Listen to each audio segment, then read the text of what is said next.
it feels like admitting weakness. But the truth is, it takes more strength than anything. Thank you.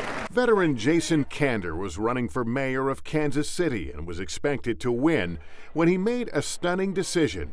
He was dropping out of the race because he was suffering from PTSD as a result of his time spent in Afghanistan. Where was this picture? It's in Kabul. An estimated 11 to 20% of veterans who served in Iraq and Afghanistan have PTSD in any given year. In another act of service, Kander is now speaking out for the first time since he revealed his struggle last October. Well, this is the first time a lot of people have heard from you since you made the announcement, so it is going to spark some reaction. What do you want to say to folks out there who are going through what you went through? I think the biggest thing I tell people all the time is health is health. Whether it's mental health, physical health, it's all the same, and you have to take care of it. You have a responsibility to yourself and to your family, and you'll be really glad you did. Sometimes I feel like I sound like that person you know who's just done a bunch of therapy and is just constantly talking about it. But my uncle told me several months ago, he said, therapy is like a master's degree that you get in yourself. And I think that was right on, and it's been hugely valuable to me. And I just think if anybody out there who's watching and they feel like, something is not right, and it hasn't been right for a little while, don't ignore it. Since his deployment to Afghanistan 12 years ago as an Army intelligence officer, Jason Kander has struggled with depression and anxiety. I went almost 12 years without a good night's sleep. I mean, just violent nightmares every night, a lot of nightmares about being kidnapped. Over time, those evolved into nightmares about people kidnapping my family because I had been home for longer. And then I would do things like I'd get up in the middle of the night and I'd sort of patrol my house because I was convinced someone was trying to get in. So I lost a lot of sleep. I became pretty depressed. I was just constantly consumed by this feeling of stress. I would describe it as like, it was like a tightness everywhere. And all sorts of other things. Just, not being able to sit with my back to a door in a restaurant. How did you deal with that while you were on this ambitious political track? Yeah, it is kind of interesting, right? Like it was in a profession where I was dealing with people and crowds all the time. It made me really anxious. And I for instance, I got this reputation, rightfully so, as one of the hardest working people in politics, because I would go into a room, I'd be in a room of 1,000 people that I was going to be the keynote speaker, and I would get around to every table and try and shake every single hand beforehand. Well, part of that was because I understood that's a really good thing to do as a politician. I liked people.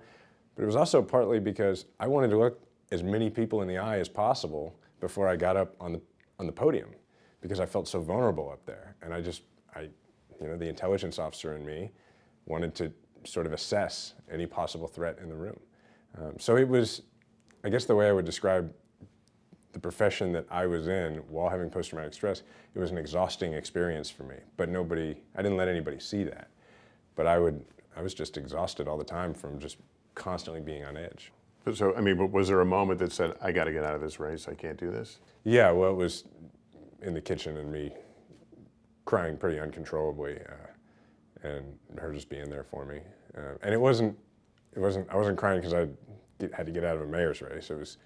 It was just the realization, like, oh, I got wounded over there. You confronted this for the first time. Yeah, I remember laying on the couch in our house and staring up at the ceiling and having the thought of, it's been almost 12 years and now I understand that I actually got hurt. Kander's wife, Diana, eventually realized that PTSD can be contagious. We think of PTSD as something that if there's one person suffers, it's his issue. Yeah. It's really your issue as well, isn't it? If you live with somebody with PTSD and they have all the symptoms that they have, you can't help but be affected by it. And it affects spouses, it affects children. And for all the people that don't fully understand PTSD, there's an even larger number of people who don't even know about secondary PTSD and how you can have a lot of the same symptoms without actually experiencing the trauma. And none of us are equipped to really deal with it, are we? Yeah, I don't know that we did the best we could, which is how most people deal with it. But what you should know is that there are much better ways to deal with it if you recognize that some of the symptoms that you have could be PTSD and you go out and seek to get help. I mean, it's made a huge difference for us. Now, the Kander family hopes sharing their story will encourage others to get help. You had focused your life on public service. Is this just one more act of public service to the extent that other people have gotten the same wake-up call?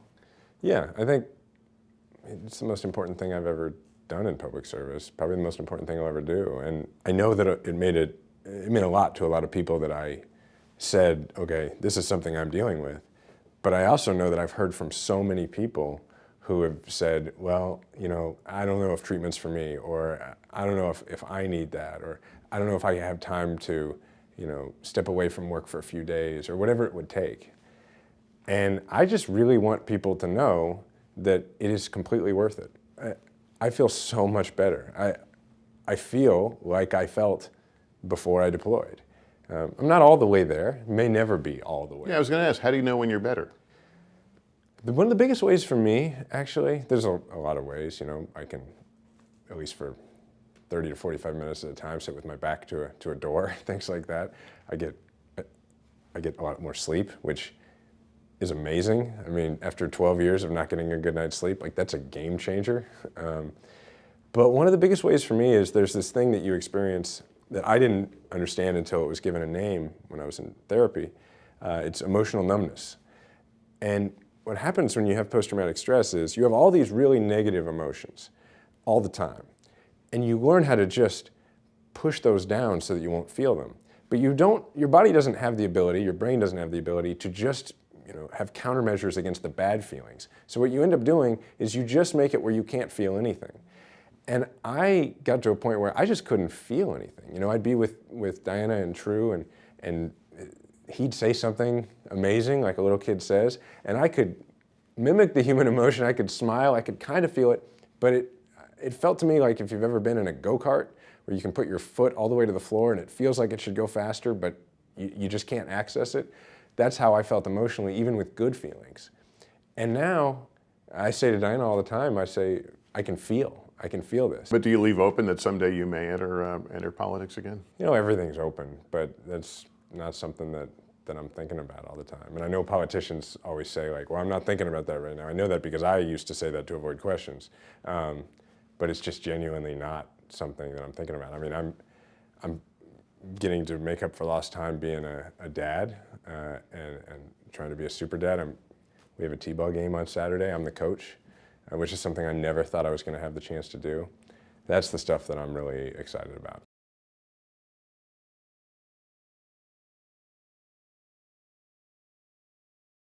Hey, NBC News fans, thanks for checking out our YouTube channel. Subscribe by clicking on that button down here and click on any of the videos over here to watch the latest interviews, show highlights, and digital exclusives.